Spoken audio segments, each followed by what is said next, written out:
Think लाखों में ton है। 375 लाख 3,75,000 टन जो है वो 2018 में था और अब 2060 तक वो ट्रिपल हो जाएगा। तो आप सोचिए कितना टन इस वक्त कचरा रखा हुआ है। तो प्री इंजीनियरिंग में मैं गया और फिर उसके बाद मैं यूनिवर्सिटी में अप्लाई किया, आईवीएम में भी किया और ये सीवीएम में भी किया। आईवीएम में नहीं हुआ, सीवीएम में हो गया, बट सीवीएम से पहले ही मैंने मर्चेंट नेवी में भी अप्लाई किया था। नवंबर में अप्लाई किया था, नवंबर में टेस्ट दिया, उसका फिर मेडिकल हुआ जनवरी में और मार्च में उन्हें थे पेपर्स इसके सीबीएम के। फरवरी में मेरे पास आ गया ज्वाइनिंग लेटर मर्चेंट नेवी का। अब मैंने क्या करूं? ये वही चीज़ हमारे खानों के अंदर आ रही है। अब आपको ये बताऊं कि ब्लड के अंदर तक प्लास्टिक अब आई जा रही है। तो जब ग्लोबली उन्होंने टेस्ट रिसर्च करे तो उन्होंने ये देखा कि लोगों के ब्लड के अंदर तक वो प्लास्टिक आ रही है। तो अगर हम प्लास्टिक, हर तरह का प्लास्टिक मिक्स कर लेंगे ना तो वो शरबत बन जाएगा। शरबत नहीं बनाना, क्योंकि वो फिर स्ट्रेंथ पे फर्क पड़ेगा। Assalamu alaikum. So today we are here with another episode of Communicable. So my name is Mohammad Tameem. And my name is Ali Abid.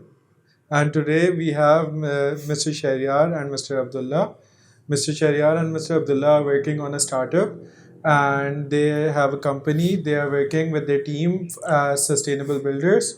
So let's move on to them and hear from them about their startup. So our business name is about sustainable builders और हम जो हैं वो recycle plastic waste का इस वक्त काम कर रहे हैं कराची में। और we are the single, I think single company जो कि ये काम कर रही है प्लास्टिक वेस्ट का। बेसिकली जो हम ब्लॉक्स बना रहे हैं वो एनवीक्रीट के कंपटीशन पे बना रहे हैं। जैसे कि एनवीक्रीट फुटपाथ वगैरह पे लगाती है, फ्लोरिंग वगैरह करती है पार्क्स वगैरह गार्डन पे, तो हम उन्हीं के जैसे प्लास्टिक वेस्ट से ब्रिक्स बना रहे हैं। ठीक है। सो लाइक कहाँ से स्टार्ट हुआ, कैसे आइडिया कैसे आया? यार ये बेसिकली हम बीएस एंटरप्रेन्योरशिप पढ़ रहे हैं, तो एक कोर्स था हमारा स्टार्टअप गैराज का। सो उसमें हमें बिजनेस आइडिया देना था, कोई भी आपका रैंडम, बट एसडीजी गोल के मुताबिक।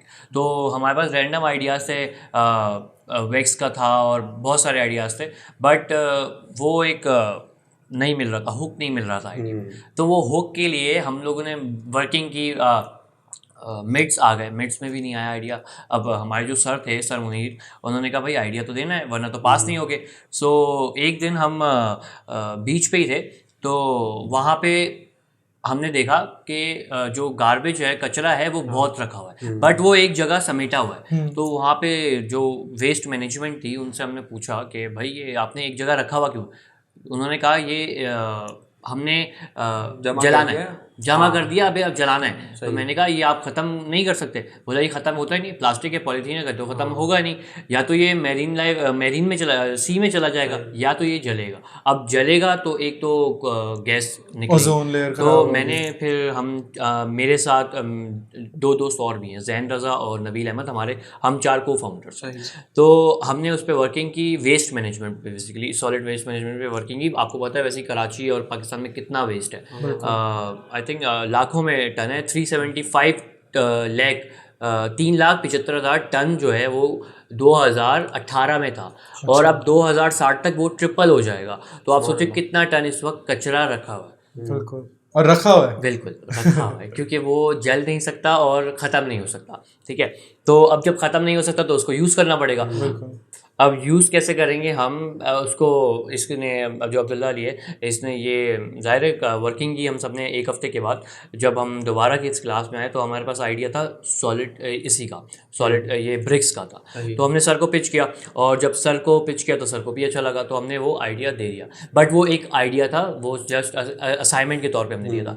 बट उसी के साथ, उसी क्लास में हमारे साथ ये हुआ कि हमने PM अवार्ड्स आ रहे थे, तो सर ने ही हमें अप्लाई करवाया और हम we gave this idea in that competition। तो वो फिर 3 महीने चला। 1 महीने में हमारी वर्कशॉप हुई कंपटीशन की, तो उसमें ये अब्दुल्ला ही किया था हमारे को। तो स्टॉपिंग यू हियर कि ये आइडिया इज बेसिकली कि कचरे को आप कन्वर्ट कर रहे हो, बिल्कुल, ब्रिक्स में। देखो, अब आप कचरे को फेंक नहीं सकते कहीं पे भी, जहाँ पे भी फेंकोगे वो डिस्पोज होगा ही नहीं। आप या तो जलाओगे तो एनवायरनमेंट में एयर रिलीज होगी और वो डेंजरस होगी। डिकम्पोज भी शायद 200 कुछ इयर्स में होता है। हाँ, तो फिर डिकम्पोज तो हो ही नहीं सकता। या तो आप समंदर में फेंक दो, समंदर से आपको मैरीन लाइफ डिस्ट्रॉय होगी, मैरीन लाइफ तो अलग डिस्ट्रॉय होगी। आप जो ये फिश वगैरह खाते हो वो ये उनकी वो जब खाएंगी तो आप ही के पास आप ही आएंगी, की हेल्थ खराब और जब आप खाओगे तो और आपको मसला होगा। तो इसके लिए हमने यूज़ किया कि हम प्लास्टिक के पेवर्स बना दें। सही तो हमने वो पेवर्स बनाना हमने वो पेवर्स का आइडिया दिया। हम पीएम अवार्ड्स में गए, और पीएम अवार्ड्स में हमें 5 लाख रुपए की फंडिंग हुई थी। अरे तो माशाल्लाह। शुक्रिया। तो वो फंडिंग लेकर हम आए, तो फिर उसके बाद हमें एक्सपो में गए। एक्सपो में भी हमें इन्वेस्टर्स मिले 2-3 गुलिस्तान जौहर के यहीं के, ये जौहर के। लेकिन बट द थिंग वॉज कि आप हमारे पास इस वक्त वो था नहीं, कहीं लगा हुआ नहीं था प्लास्टिक ब्लॉक। तो Plant नहीं था। हाँ नहीं, प्लास्टिक वो प्रोजेक्ट नहीं हुआ था, कंप्लीट नहीं हुआ। समझाने में मुश्किल हो रही है। बिल्कुल।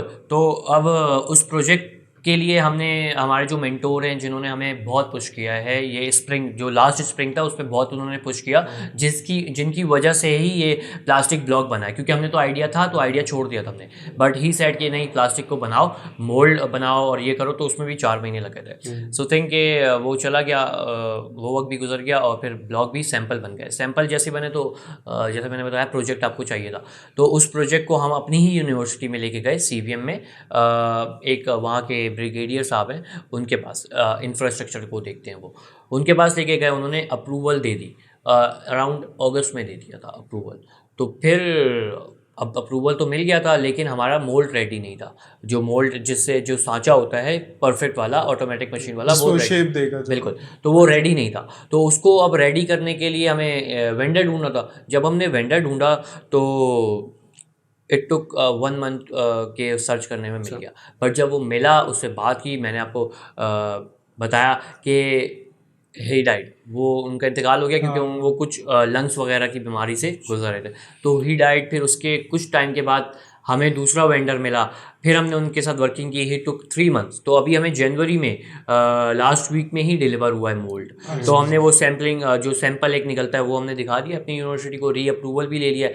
और फरवरी के मिड तो नहीं कहूँगा मैं, 20 से End पहले of पहले, February, हाँ, लास्ट वीक से पहले पहले हम CBM को डिलीवर कर देंगे। तो फिर हमारा प्लान यही है कि हम जो इन्वेस्टर्स हैं उनसे कांटेक्ट करेंगे, उनको अपने प्रोजेक्ट दिखाएंगे, and then will go for multiple projects. एक प्रोटोटाइप प्रॉपर बिल्ड हुआ हुआ नजर आ जाएगा ना, तो बिल्कुल, एक अच्छा प्रोजेक्ट बना हुआ होगा तो लोगों के लिए ईजी होगा। तो CVM में क्या रूम क्या बन रहा है? CBM यार देखो, अभी जो है ना हम फ्लोरिंग पे ही जा रहे हैं। तो फ्लोरिंग का मतलब ये है, जाहिर है रूम में भी फ्लोरिंग होती है, लेकिन फ्लोरिंग जो है ना हम फुटपाथ वगैरह लेके सही है, सही है, बिकॉज सही है। इसकी जो PSI है ना वो पेवर जैसी है। तो पेवर, इवन आपने अगर फ्लाईओवर नहीं, वो अंडरपास देखा हो जौहर में, तो वहाँ पे जो पेवर लगे लगा दिए, वो हाँ। इसीलिए लगाए क्योंकि उसकी पावर जो है वो बहुत ज़्यादा है, वो 7000 देती है। हमारा जो ब्लॉक है वो 7500 PSI देता है। अच्छा। तो तभी अभी हम ये फुटपाथ पे जा रहे हैं, गैराज पे जा रहे हैं, ताकि जो लोड, ये हैवी लोड बर्दाश्त कर सकता है। फिर जाहिर है हमारा जो अगला टारगेट है वो हमारा इको टाइल्स का है। तो हम जब टाइल्स बनाएंगे तो वो हम रूम्स में लगा सकते हैं, क्योंकि उसकी PSI कम हो जाएगी। तो रूम्स में वैसे भी इतना वेट की ज़रूरत नहीं है, तो तभी इतने ज़्यादा लोड जी, की भी ज़रूरत नहीं है। तो हाँ सही है। तो मतलब लाइक ये तो डिस्कस हो गया। बाकी अब थोड़ा सा जो है ना आपकी अर्ली लाइफ एजुकेशन वगैरह का आना चाहिए। कहाँ से स्कूलिंग की, कॉलेज कहाँ गए, किस मतलब अगर कंप्यूटर साइंस के थे, मतलब अगर इंटर के थे तो कंप्यूटर साइंस से थे, किससे थे? यार मैंने O लेवल्स और A लेवल्स किया हुआ है। सिटी स्कूल PF चैप्टर से मैंने O लेवल्स किया, और A लेवल्स के लिए मैं ये अमेरिकन फाउंडेशन स्कूल का जौहर में वहाँ पे गया था। थिंग इज़ कि मैं प्री इंजीनियरिंग में पढ़ा हुआ हूँ, लेकिन मुझे करना बिजनेस था। बट हमारे फैमिली में से किसी ने कॉमर्स किया नहीं था, तो किसी को कॉमर्स का पता नहीं था। तो प्री इंजीनियरिंग में मैं गया, और फिर उसके बाद मैं यूनिवर्सिटी में अप्लाई किया, IBM में भी किया और ये CBM में भी किया। IBM में नहीं हुआ, CBM में हो गया। बट CBM से पहले ही मैंने मर्चेंट नेवी में भी अप्लाई किया था। नवंबर में अप्लाई किया था, नवंबर में टेस्ट दिया, उसका फिर मेडिकल हुआ जनवरी में, और मार्च में उन्हें थे पेपर्स इसके CBM के। फरवरी में मेरे पास आ गया ज्वाइनिंग लेटर मर्चेंट नेवी का। अब मैंने क्या करूं, सो आई ड्रॉप। हालांकि मैं बहुत वो था, कॉन्फिडेंट था कि मैंने जाना है और मैं इसमें जाके अच्छा, लेकिन थिंग वॉज के यार आपको जॉब सिक्योरिटी नहीं थी उसमें ना, जॉब सिक्योरिटी नहीं थी। मर्चेंट नेवी वॉज प्राइवेट है, पब्लिक वो तो नहीं है, गवर्नमेंट तो है नहीं। तो वो जो प्राइवेट में आपको जॉब नहीं थी, तो मैंने कहा 3 साल में यहाँ पे 2 साल आपको उसमें करना होता है, वो आपको डिग्री लेनी पड़ती है, NED से एफिलेटेड होती है वो, फिर आपको करनी पड़ती है वर्कशॉप, फिर आपको बैठना पड़ता है घर पे 1 साल, तो 4 साल की हो गई ग्रेजुएशन। फिर उसके बाद आपको लगानी पड़ती है सोर्स। शिफ्ट के लिए आपको मिलता नहीं है, उसके ऊपर लिखा हुआ है कि हम प्रोवाइड नहीं करते जॉब। तो वो जो फिर उन्होंने नहीं किया। फिर मैंने कहा जब मैं बिज़नेस ही करना है तो फिर मैं बिज़नेस ही करूँगा, मैं 25 साल यहाँ पे लगाऊँ, इससे बेहतर ये कि 5-6 साल लगा के बिज़नेस में इंजॉय करूँगा। तो मैं इसलिए मर्चेंट नेवी में नहीं गया, फिर CBM में हुआ। आपको एक और बात बताऊँ, CBM में जो मैंने टेस्ट दिया वो तो क्लियर हो गया, इंटरव्यू में उन्होंने हटा दिया। क्यों? ऑल दो मैंने उनसे कोई ऐसी गलत बात नहीं की थी, मैंने बिल्कुल जो साफ साफ बातें थी मैंने वो की थी, जो मैं बिज़नेस उसको रन कर रहा था मैं वो कर रहा था, क्योंकि हमारे फैमिली बिजनेस भी है, स्टोर्स वगैरह हैं, तो मैं वो रन कर रहा था, उसका फाइनेंस देखता हूँ मैं। तो वो उनको मैंने बताया तो शायद उन्हें समझ नहीं आया, या उन्होंने देखा होगा पोटेंशियल गया है तो इसको BBA में नहीं रखो। तो मेरा एक और ऑप्शन था BS एंटरप्रेन्योरशिप का। तो फिर वहाँ से उन्होंने मुझे ऑप्शन दिया, कॉल की, उन्होंने कहा आपका हम 4 ऑप्शन दे रहे हैं, आपको जो सिलेक्ट करते हैं आप वो कर लो। तो फिर मैंने जब उस वक्त मैंने वर्किंग की थी, पहले मैंने BBA के लिए वर्किंग नहीं की थी, मुझे लगा BBA बिजनेस सिखाता है, बट BBA बिजनेस नहीं सिखाता, ये एक गलत बस उसके नाम में बिजनेस, बिल्कुल वो आपको एडमिनिस्ट्रेशन सिखाएगा, आपको जॉब सिखाएगा और कुछ भी नहीं सिखाता। सो मैंने जब वर्किंग की तो मैंने एंटरप्रेन्योरशिप को एक देखा कि मैंने कहा यार इसमें तो अच्छी है। तो मेरे कुछ अंकल्स हैं, उन्होंने भी कहा कि आप एंटरप्रेन्योरशिप ही कर लो, तो फिर मैं एंटरप्रेन्योरशिप के लिए गया और फिर आज अल्हम्दुलिल्लाह एक ये स्टार्टअप है। इसके अलावा भी मैं वर्किंग कर रहा हूँ परफ्यूम वैक्स पे, मैजेस्टिक सेंस के नाम से हमारा एक और स्टार्टअप लॉन्च होने वाला है वर्किंग में, तो वो भी लॉन्च करने का है। तो बस ये बिजनेस का। आप कुछ बताएं अब्दुल्ला भाई। So back in early life मेरी रियाद में गुजरी है। क्लास 8 तक मैंने रियाद में पढ़ा है, उसके बाद फिर मैं सऊदी पाकिस्तान आया, तो क्लास 9 क्लास है कंप्यूटर साइंस मैंने मैट्रिक किया है। उसके बाद मैंने प्री इंजीनियरिंग करी है, कॉमर्स में था जाने का, मगर वही घर वाले कोई गया नहीं था कॉमर्स में, सब इंजीनियरिंग बैकग्राउंड से। तो कैसे कैसे तो सेकंड ईयर कर लिया, मगर फिर पता चला ये नहीं कर सकता मैं कि कॉमर्स में मुझे जाना है। फिर मैं देख रहा था कि कौन सी यूनिवर्सिटीज़ में मैं जा सकता हूँ। 2-3 थी, IBA और CBM थी। उसके बाद डिग्री की ऑप्शन थी, कौन सी डिग्री की जाए। तो मोस्टली मैं देख रहा था हर कोई BBA कर रहा था, जिससे पूछो क्या कर रहे हो, BBA करो। तो मैंने कहा दूसरी चीज़ करते हैं, BS एंटरप्रेन्योरशिप देखा, उसकी कोर्सेज को देखा कि इसमें कोई बिजनेस करना सिखाएंगे, एक स्टार्टअप को बताएंगे कि स्टार्टअप कंपनी को स्टार्ट कैसे किया जाता है। तो ऐसे ही लगता है। हाँ, देखने से तो ऐसे ही लगता है। पहला इंप्रेशन सही पड़ा था। पहले इंप्रेशन। बातें तो करो। और जब भी फिर मैंने BS एंटरप्रेन्योरशिप सेलेक्ट किया तो मैंने देखा कि कौन कौन सी यूनिवर्सिटीज़ को ऑफर कर रही, तो ज़ैबिस कर रही थी और CBM थे, टॉप 2 यूनिवर्सिटीज़ कर रही थी। तो मैं दोनों में किया था कि ज़ैबिस में तो नहीं हो सका था, मगर फिर CBM में मैंने किया तो वहाँ लकीली मेरा हो गया था। अब 1 मिनट बस नमाज ब्रेक, अजान के लिए, अजान ब्रेक। अजान ब्रेक। हाँ तो आप बोले क्या, जब बता रहे थे आप, कंटिन्यू। वही उसके बाद फिर BS एंटरप्रेन्योरशिप CBM से स्टार्ट करी, फिर वही स्टार्टअप की वजह से हमने शहरियार ने बताया आपको। तो मतलब जब रियाद से इधर आए तो कोई डिफरेंस, या मतलब ऑब्वियसली बहुत डिफरेंट कल्चर्स हैं दोनों जगह के, ईस्ट साइड का और ये साइड का, तो मतलब कैसे अपने आप को इसमें मतलब वो किया? वेल एग्जैक्टली बहुत फ़र्क है, हाँ। इन्वायरमेंट का बहुत फ़र्क है, कल्चर का बहुत फ़र्क है। ठीक है, शुरू में थोड़ा टाइम लगा, फिर ये कि ऐसा ऐसा वो एडजस्ट हो गया। हाँ। सो मतलब लाइक ये सब करने के साथ साथ आप मतलब मार्केटिंग वगैरह मेरे ख्याल से सस्टेनेबल बिल्डर्स में सारा देख रहे हैं, तो लाइक क्या मतलब अभी तक क्या मार्केटिंग वगैरह आप कैसे कर रहे हो? और फ़िलहाल अभी हम अपने ब्लॉग्स के बारे में बता रहे हैं, ज़्यादा इन्फोग्राफिक्स के बारे में बता रहे हैं, क्योंकि हमारा बिजनेस कोई एक मिशन एक तरीके से है, क्योंकि हम प्लास्टिक वेस्ट को ख़त्म कर रहे हैं। तो मोस्टली हम उसमें ये बता रहे होते हैं कि प्लास्टिक से क्या मसले हो रहे हैं और उसको हम कैसे सॉल्व कर रहे हैं। बेसिकली हम अपने उसमें प्रॉब्लम सेल कर रहे हैं, ना कि हम अपना प्रोडक्ट सेल कर रहे हैं वहाँ पे। अच्छी अप्रोच है वैसे तो। हाँ, प्रॉब्लम स्टेटमेंट से वो करके, और यार एक चीज़ मैं ऐड कर दूँ, ये जो हमारा विजन है ना इस वक्त, वो प्लास्टिक को ख़त्म नहीं करना, हम ख़त्म कर ही नहीं सकते, मैं आपको पहले बता चुका हूँ। हम उसको यूज़ कर रहे हैं, प्लास्टिक को रिसाइकिल जो प्लास्टिक और जनरेशन और प्रोडक्शन को रोक रहे हैं। बिल्कुल, उसको देखो प्रोडक्शन तो होती रहेगी ना, अभी हो रही है वो, तो प्रोडक्शन के लिए तो आपको एक और प्रोडक्ट चाहिए, तो वो तो जब तक हो रही है तो कचरा जब तक बनता रहेगा, तो जो कचरा बन रहा है ना जब तक, तो उसको हमने यूज़ करना है। अब जब तक वो यूज़ होगा, क्योंकि बहुत टन्स में है, लाखों में, तो ये नहीं थोड़ा सा कचरा जमा किया, ब्लॉक्स बन गए, ख़त्म हो गए, नहीं, बहुत है इस वक्त, बहुत काम है कंस्ट्रक्शन, और वैसे भी कंस्ट्रक्शन इंडस्ट्री बहुत है। आप देखो अभी ये जो रोड्स बन रहे हैं, कराची इतना बड़ा हो गया है कि आप देखते हो ना, बारिश एक जगह हो रही होती है दूसरी जगह नहीं हो रही है, तो ऐसे ही होता है। तो रोड बनता जा रहा है, बिल्कुल। हाँ, आप सोचो रोड के एक तरफ हो रही है, एक तरफ नहीं हो रही, तो कितना बड़ा शहर है ये। तो अब जैसे जैसे आबादी बढ़ रही है तो रोड्स भी बन रहे हैं, और अब जो रोड्स बन रहे हैं वो तारकोल के अलावा अब ये जैसे जौहर में मैंने बताया बना हुआ है, तो पेवर्स के बन रहे हैं, तो अब ये प्लास्टिक के पेवर्स का भी आ सकता है अगर हम कॉस्ट पे काम करें। जाहिर है जब उसकी उससे ज्यादा पावरफुल है, बिल्कुल वो 7500 जैसा आपने बताया था, ऐसे तो जाहिर है वो तो यूज किए जा सकते हैं। इंडिया के अंदर भी एक पूरी रोड कुछ पता नहीं कितने किलोमीटर्स की जो है ना वो उसकी बनी है प्लास्टिक यार प्लास्टिक की हमारे पास भी बन चुकी है, लेकिन वो रोड बनी है प्योर प्लास्टिक की, हमारे इस्लामाबाद में भी बनी है। जब मैं पिच करने गया था तो मुझे जज ने कहा था आप प्लास्टिक की रोड देख के जाइएगा, तो मैं देखा नहीं, लेकिन बन चुकी है वहाँ पे। अच्छा, तो वो रोड मतलब पूरी प्लास्टिक की है? हाँ, वो 1 किलोमीटर कितना टुकड़ा है वो बन चुका है रोड का, हाँ, प्लास्टिक का बना है। वो कोक वालों ने बनाई है, पता नहीं किसने। पोटेंशियल है इस चीज में कि यूज ऑब्वियसली हो आप सकता है। सोचो कि प्लास्टिक इतना मिकदार में अवेलेबल है कि आप उसको सिर्फ आपने जमा करना है और उसको यूज़ करना है। हमारे पास तो अभी हम प्रोडक्शन फेज में नहीं है, वरना हम कॉस्टिंग पे बहुत काम कर चुके होते। इस वक्त जो आपका एनवी क्रीड का ब्लॉक है वो आपको 120 रुपीज़ में मिल रहा है, हमारा जो ब्लॉक है वो 180 रुपीज़ में मिल रहा है। लेकिन हमारा ये मकसद है प्लास्टिक को यूज़ करना है, हमारी जो आगे की नस्लें हैं उनको ये एयर पोल्यूशन से बचाना है और जो मरीन लाइफ है उसको बचाना है। एंड जो कंपनीज वो जो बिजनेसेस CSR एक्टिविटीज वगैरह करते हैं वो ये सब यूज कर सकते तो हैं, वो हमें प्लास्टिक दे सकती है। हाँ। हमारा यही है कि हम आगे जाके उनसे कोलैबोरेशन करें और प्लास्टिक उनसे लें ताकि वो हमें सस्ता मिले, क्योंकि वो CSR एक्टिविटीज की तरफ बहुत है तो वो यूज भी बहुत करेंगे। बिल्कुल। वो जैसे कोक हो गई, पेप्सी हो गई, वो ऑब्वियसली वो देगी हमें, क्यों नहीं देगी, लेकिन एक मैंने आपको बताया ना, एक जब तक हमें एक टुकड़ा नहीं होगा हमारे पास बना हुआ तो हम इस पे नहीं कर सकते। तो अभी खरीद के कर रहे हैं या क्या प्लास्टिक मतलब खरीदते हैं, दाना खरीदते हैं या क्या? इस वक्त जो है अभी प्रोडक्शन फेज में है ना, जो इनिशियल प्रोडक्शन है वो अभी हम आउटसोर्स कर रहे हैं, प्लास्टिक को भी आउटसोर्स कर रहे हैं, अपना प्लास्टिक यूज़ नहीं कर रहे, मतलब कहीं डंप नहीं कर रहे प्लास्टिक बना बनाया ले रहे हैं और उसको फिर हम मैन्युफैक्चर कर रहे हैं प्लास्टिक ब्रिक्स में।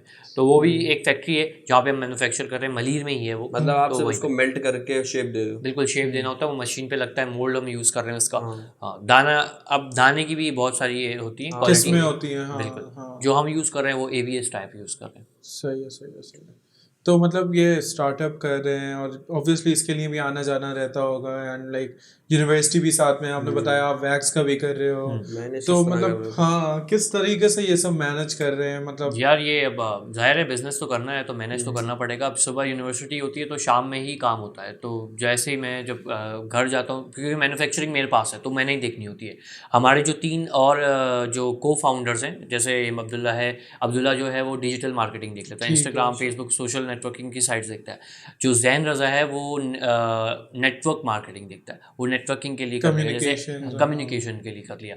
और जो नबील है वो हमारा, जो हमने उन्हें एक प्रोजेक्ट मैनेजर कह लो या सुपरवाइज़र कह लो, वो वहाँ तक है कि उससे सुपरवाइजिंग अच्छी कर लेगा, या फिर हम सेल्स में भी उन्हें देख सकते हैं कि वो सेल्स भी कर लेते हैं। तो जब सेल्स होगी शुरू, जब एक वो तो तब का डिपार्ट है। अभी फिलहाल जो है वो मैन्युफैक्चरिंग बहुत नेसेसरी है, तो अभी जो मैन्युफैक्चरिंग का जो भी काम होता है वो मैं देखता हूँ, और क्योंकि वो मेरे घर से करीब है, ज़्यादा दूर है नहीं, तो मेरे लिए वो एक्सेसिबल होता है। मैं फैक्ट्री रात में भी 10-11 बजे तक भी चला जाता हूँ, मुझे कोई मसला नहीं होता। ठीक है।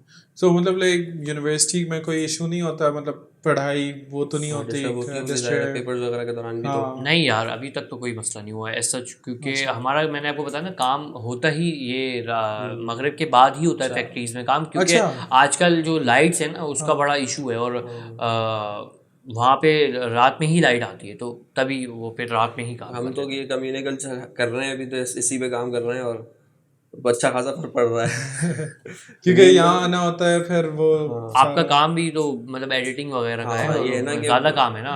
हमारा इस वक्त सिर्फ मैन्युफैक्चरिंग का काम है, अभी हम सैम्पलिंग फेज में, प्रोडक्शन फेज में, तो अभी तो जब इंटरैक्ट हो गए इतना प्रेशर है नहीं, इतना प्रेशर है नहीं, तो तभी तब बर्डन पड़ेगा सारा, मार्केटिंग पे भी पड़ेगा बर्डन, मार्केटिंग वगैरह पे भी पड़ेगा। अच्छा, फिर अब ये जो स्टार्टअप है, क्या सोचा क्या है आगे के फ्यूचर के अंदर, इसी को परस्यू करना है या फिर कोई नहीं, ये बस ये है कि एक्सपीरियंस ले लेंगे, सीख लेंगे? नहीं यार देखो, अभी इतनी जब हमने 1 साल लगा दिया तो इस पे काम ही करना है। तो लेकिन बात ऐसी है कि इस पे काम जब तक करेंगे जब तक इस काम में पोटेंशियल होगा, ठीक है ना। प्लास्टिक तो अवेलेबल है, बट इसकी कॉस्टिंग पे हमने ज़्यादा काम करना है। जिन इन्वेस्टर से भी हमने बात की, उन्होंने यही हमें कहा है कि कॉस्टिंग पे आप काम करो, बिकॉज आप के पास एक ट्रेडिशनल ब्लॉक है, वो 120 रुपये का है, और आपको अभी जो हम ब्लॉग देंगे वो 180 रुपीज़ का है, तो कोई भी नहीं लेगा सिर्फ और सिर्फ सस्टेनेबिलिटी के बिल्कुल, लिए, बिल्कुल। कोई भी नहीं लेगा इस वक्त, तो कोई भी नहीं लेगा।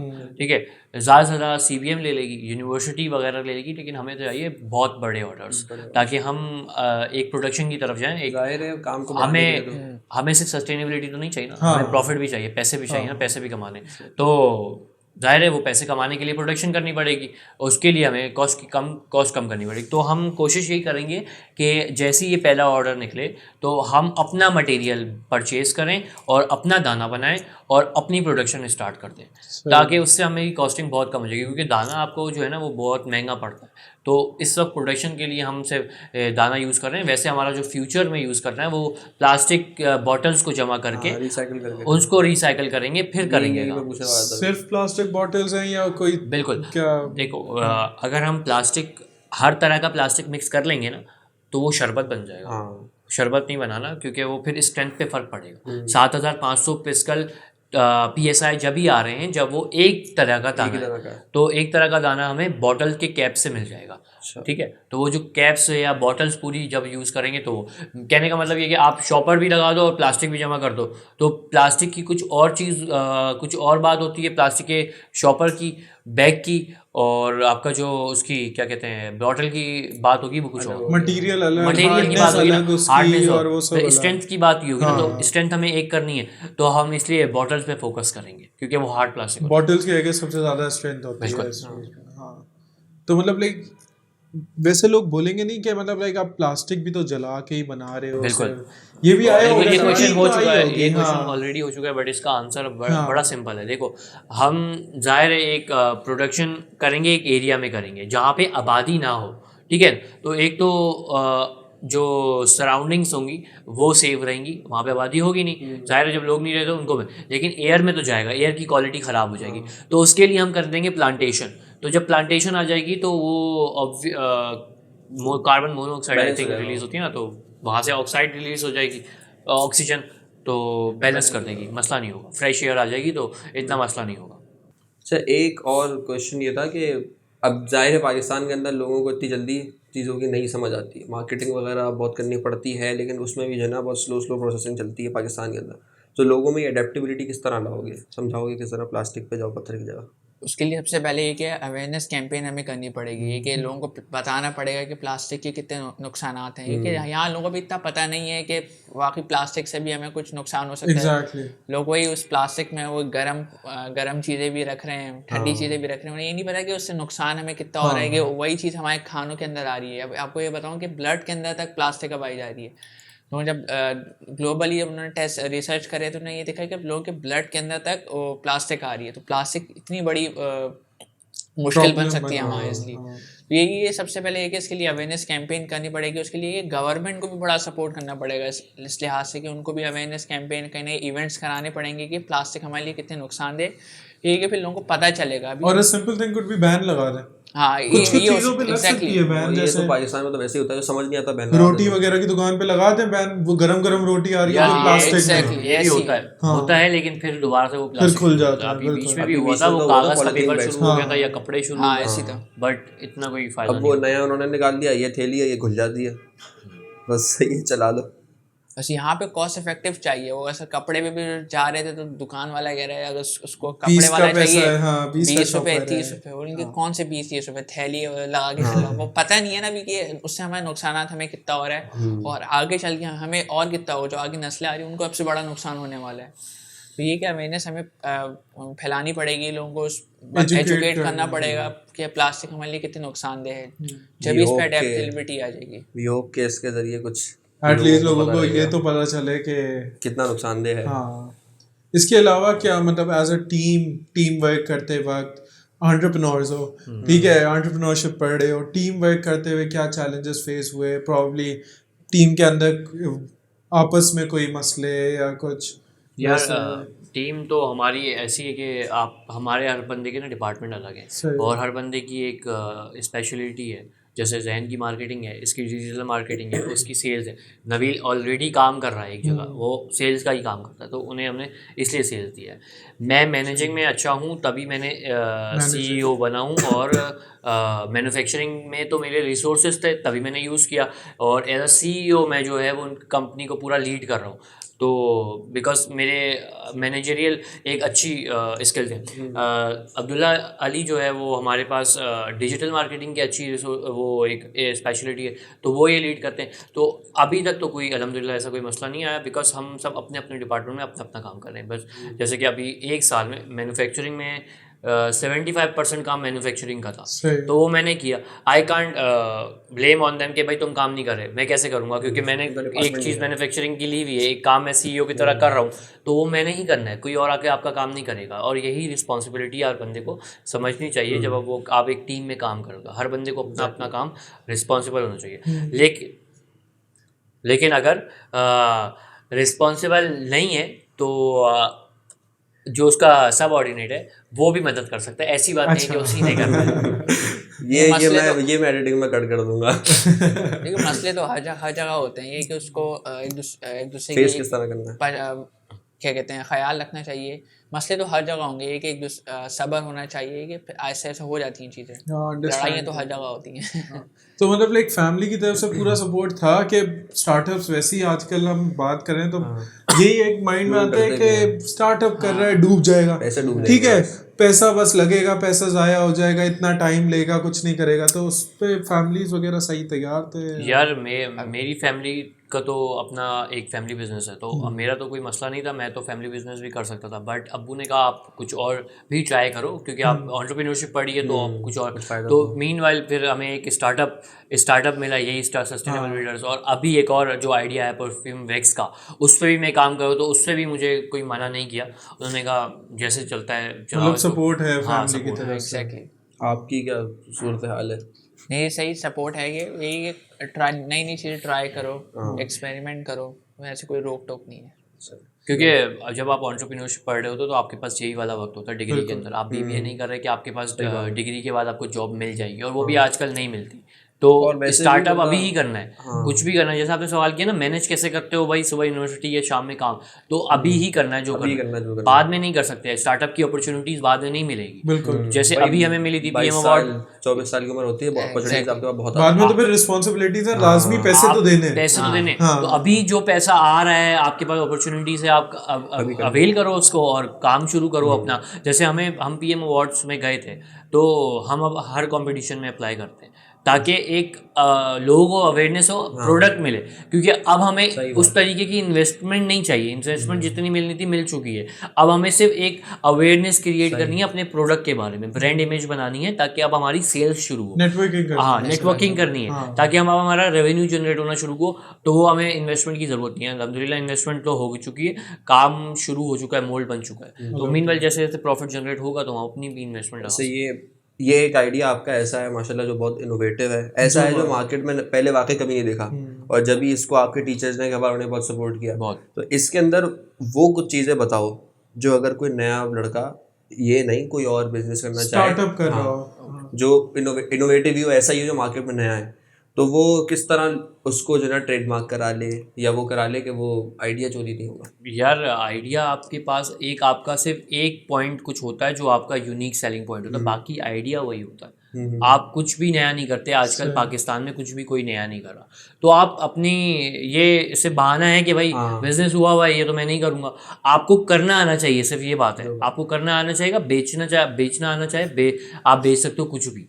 तो परफ्यूम वैक्स 10 लोग और बना रहे, मैं अकेला नहीं बना रहा, ये सब 10 लोग और बना रहे हैं, सेंटेनिस स्टोरीज भी बना रहे हैं, तो मैं अकेला नहीं बना रहा। बट जाहिर है मैं कुछ ना कुछ तो दूंगा ना, कुछ ना कुछ तो USP दे रहा हूँगा, या हो सकता है मेरा अपना जो परफ्यूम का जो फ्रेगनेंस है वो अलग होगा, जाहिर है तभी लॉन्ग लास्टिंग होगा, आपके डिफरेंट फीचर्स हो सकते हैं। तो उसके आप इतनी टेंशन लोगे, ट्रेडमार्क कराना है यार, ट्रेडमार्क राइट मेरे पे हो जाएगा, कॉपीराइट हो जाएगा, ये इतनी टेंशन नहीं लेनी। बिजनेस आइडिया आया, बिजनेस स्टार्ट कर दो और कुछ ना कुछ USP क्रिएट कर दो बस। USP को अगर आप ट्रेडमार्क करवा लो वो चीज़ है, बाकी बिजनेस का स्टाइल वही होता है। ठीक है।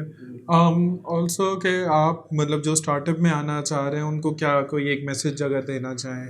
यार मेरे ख्याल में तो स्टार्टअप के लिए आपको अपना एक माइंड बनाना पड़ेगा पहले से कि आपने स्टार्टअप करना है और अपना बिजनेस करना है, और ये बिजनेस वही कर सकता है जिसको अपना करने का शौक हो। मतलब जिसको अगर जो ये सोचता है कि जॉब करके बिजनेस करूँगा, वो कभी भी नहीं कर सकता। ठीक है, कोई भी बंदा 25 साल 20 साल एक फर्म में लगा के, जिसके पास सिविक हो, जिसकी तनख्वाह 1 मिलियन के करीब करीब हो, वो क्यों छोड़ के बिजनेस एक नया स्टार्टअप स्टार्ट करेगा? या फिर कोई क्यों 32-33 साल की उम्र में आधे दिन बिजनेस करेगा, आधे दिन जॉब करेगा? फैमिली बन चुकी होगी 32-33 में, वो बोलेगा छोड़ो यार अब बिजनेस क्या करना, मैं इसी से पैसा बनाता रहूँगा, मेरी फर्म चल रही है, बस चल रही है, अल्लाह खैर करेगा। तो मेरा ऐसा मानना है कि 19-20 साल की उम्र ही ऐसी होती है कि आपको स्टार्टअप में शौक लेना चाहिए अगर आपको स्टार्टअप करना है तो वही वक्त होता है जो आपको एंटरप्रेन्योर बनाता है। सही। वही है कि मार्केट रिसर्च आप करें, आप देखें कि गैप कहाँ आ रहे हैं मार्केट में, उस गैप को आप फाइंड करके उसको मार्केट करके आप उसी को बहुत बड़ा बना सकते हैं। ये है कि डिफरेंट आर्टिकल्स पढ़ें, डिफरेंट बुक पढ़ें, कि ये कि आप स्टार्ट करें, आप उसको स्टार्ट करके टेस्ट करें। टेस्ट सबसे बड़ा ये कि आप टेस्ट करें चीज़ चल रही है, उसके बाद जाके आप ट्रेडमार्क और चीज़ों पे जाएँ और उसको लीगैलिटी की तरफ जाएँ, रजिस्टर अपनी कंपनी करें। ये कि आपके पास आइडिया है, आप उसको स्टार्ट करें। हाँ, That's it. एक और बात, जैसे आइडिया है स्टार्ट कर दो, तो एक प्रिंसिपल आपने पढ़ा ही होगा, बर्ड्स इन हैंड वाला। तो Bird in वो वही बताता है कि आपके पास आइडिया आ गया, आपके कुछ भी रिसोर्सेज है ना, आप यूज़ करो, उसको इस्तेमाल कर दो। जैसे मेरे पास थी एक फैक्ट्री थी ना, जैसे ये मेरे जानने वाले के पास ही कॉन्टैक्ट में थी, मैं उनके पास गया, काम हो गया। मैं नहीं जाता, मुझे नहीं पता था कि ब्लॉक कैसे बनता है, मैं कोई सिविल इंजीनियर नहीं हूँ, केमिकल इंजीनियर नहीं हूँ कि मुझे पता होगा। तो आपके पास जो रिसोर्सेज हैं आपको इसको इस्तेमाल करना है, और आप बाकी अल्लाह का काम है कामयाब करना। तो अब जो है वो एक हमारा लास्ट सिग्नेचर क्वेश्चन होता है हमेशा जो हम करते हैं कैसे, वो ये है कि what do you think, and आपका क्या उस पर जो है ना परसेप्शन है कि क्या वो चीज़ें हो सकती हैं जो पाकिस्तानी एजुकेशन सिस्टम में जिसको चेंज करना चाहिए, उसको और बेहतर करने के लिए और या इम्प्रूव करना चाहिए या चेंज करना चाहिए? यार हम लोग थ्योरी पे बहुत फोकस्ड हैं इस वक्त। पाकिस्तान एजुकेशन सिस्टम जो है वो थ्योरी पे इस वक्त बहुत फोकस्ड है। आपको किताबों से बिजनेस पढ़ा रहा है, किताबों से बिजनेस नहीं होता जब तक आप एक जाके जगह पे ना बैठो। ठीक है, आपको बात करनी नहीं आएगी अगले बंदे से जब तक आप बैठोगे नहीं। हमारा जो एक स्टोर है, हमारा एक कॉस्मेटिक स्टोर भी है, तो वहाँ मैं अंदर जाके बैठा हूँ, जो बेचने का होता है ना काउंटर, मैं उसके अंदर भी जाके बैठा हूँ। मैंने कस्टमर को भी देखा है, मुझे फीडबैक का भी पता है, कस्टमर से बात कैसे करनी है और कस्टमर को डील कैसे करना है। ठीक है, आपका कॉन्फिडेंस भी आता है। फर्स्टली मैं जब पहले दिन मैं जब गया था तो मैं अंदर ही गया था, तो काउंटर के अंदर जाके मैं खड़ा हुआ तो कस्टमर, ऑब्वियसली जब आप एक लोकल स्टोर खोलते हो तो वहाँ पे कोड्स होते हैं हर इस पे, तो वो मैंने जो कोड पे लिखा था मैंने वही बता दिया था। अच्छा, जो कॉस्ट जितनी लिखी थी मैंने वही बता दी। तो आपको नहीं पता होता कि आपने क्या बोलना है। हाँ। फिर मुझे समझ आया अच्छा ये कॉस्ट से ऊपर बताना होता, तो फिर आहिस्ता आहिस्ता समझ आया। फिर जाहिर है वो मैं फिर काउंटर पे नहीं रहा, मैं फाइनेंस सिस्टम पे आ गया। फिर मैं हटाया नहीं गया, मैं खुद हट गया। मैंने कहा चलो यार अब ये इससे पहले कि कुछ बोलेगा तो दोबारा नुकसान करा देगा। बस मैं अब्बू को मैंने कहा मैं फाइनेंस संभाल लेता हूँ, आपको ये तो जो मैनुअल सिस्टम होता है उसको मैं शीट्स वगैरह पे आजकल करता हूँ। तो इस तरीके से आपको करना पड़ता है, मतलब एक्सपीरियंस से प्रॉब्ली एक्सपीरियंस से आपको सीखना पड़ता है। आप अच्छा अब आप यूनिवर्सिटी में हो तो जाहिर है आपको आपकी जो टीचर है वो आपको ये तो नहीं कहेगी कि आप जाके वहाँ पे बैठो, किसी भी स्टोर वगैरह पे बैठो या किसी भी बिजनेस में जाके बैठो, किसी भी ऑफिस में जाके बैठो, बट फैकल्टी और जो वहाँ के हेड्स होते हैं प्रोग्राम्स वगैरह के, उनको चाहिए कि वो थोड़ा प्रैक्टिकल भी बिजनेस करना शुरू करवाएं पहले सेमेस्टर दूसरे सेमेस्टर से। पहले सेमेस्टर में इंट्रोडक्शन अगर हो गया तो दूसरे सेमेस्टर से स्टार्ट करवा दें, आपको बिजनेस स्टार्ट करवा दें। सिर्फ आइडिया के पीछे रखे रहेंगे तो कभी भी नहीं हो सकता कुछ। आइडिया तक ही रहेंगे, आइडिया तक ही रहेंगे, वो आइडिया को इतना अच्छा कर लेंगे कि वो आइडिया में ही बिजनेस कर रहे होंगे, बस सही बात और कुछ भी नहीं कर रहे होंगे फिजिकली, है। बस फिजिकली कुछ भी नहीं कर रहे होंगे वो। ये बात सिस्टम को समझनी पड़ेगी। आप कुछ कहना चाहेंगे अब्दुल्ला भाई? यही है कि अभी हम फिलहाल हम थ्योरी पे बहुत ज़्यादा रिलाई कर रहे हैं कि थ्योरी प्लस प्रैक्टिकल पे हमें रिलाई करना चाहिए। ये कि स्टूडेंट्स को खुद भी थोड़ा बहुत करना चाहिए कि सिर्फ यूनिवर्सिटी आपको कुछ नहीं सिर्फ यूनिवर्सिटी पे हम रिलाई अपने आप को भी करेंगे push हम करना कुछ नहीं कर सकते। डिफरेंट प्लेटफॉर्म आ चुके हैं, कोर्सेरा है, यूडेमी है, ठीक है, वहाँ से आप कोशिश करें अपने आप को खुद इतना काबिल बनाए, स्किल्स नई नई पढ़ने वाले सीखें। फैकल्टी या इंस्टीट्यूट पे डिपेंड नहीं करता उनका फ्यूचर, उन पे डिपेंड करता ये है। एग्जैक्टली पढ़ने ऐसी वाले है, कहीं भी पढ़ लेते हैं। ऐसी है। ठीक है, थैंक यू सो मच आप यहाँ पर आए और आपने अपनी जर्नी हमारे साथ शेयर की। बहुत शुक्रिया। हमें बहुत आपसे सीखने को मिला।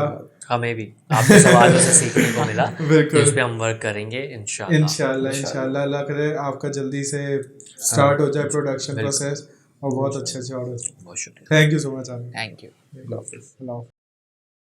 Thank you so much, guys, for watching the podcast. We hope that the startup, sustainable startup, gets successful, and inshallah वो अपना प्लांट जल्द से जल्द लगा लें and manufacturing start कर दें। इसके अलावा also like our video podcast and subscribe our channel. और इसके अलावा इनके जो सब सोशल मीडिया प्लेटफॉर्म्स के जितने लिंक्स हैं वो सब डाउन डिस्क्रिप्शन के अंदर होंगे। So follow all the social media platforms, हमारा भी और जो है सस्टेनेबल बिल्डर्स का भी। और इसके अलावा ये कि जो हमारा कम्युनिटी चैनल पेज है फेसबुक के ऊपर उसको भी फॉलो करें। और जो आपकी जो रिव्यूज़ हैं वो सब वहाँ पर हमें दें ताकि हम नया पॉडकास्ट लाएं नए टॉपिक के साथ। Thank you so much.